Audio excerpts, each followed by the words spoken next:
আর ও মা, কি কি রান্না করছো?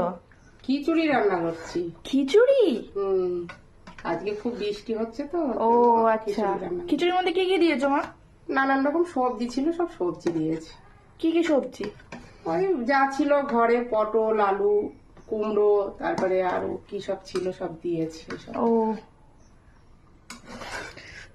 সেন্টটা তো খুব সুন্দর বেরোচ্ছে খিচুড়ির। মশলা খিচুড়ি। মশলা খিচুড়ি? তরকারি রান্না করে দিলাম।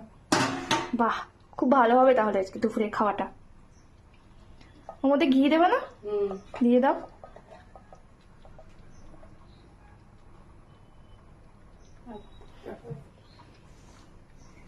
নাড়ো খিচুড়িটা এবার, নয়তো ইয়ে হয়ে যাবে, পড়ে যাবে। অনেকটা খিচুড়ি হয়ে গেছে। তো কি হয়েছে, আমি খাবো।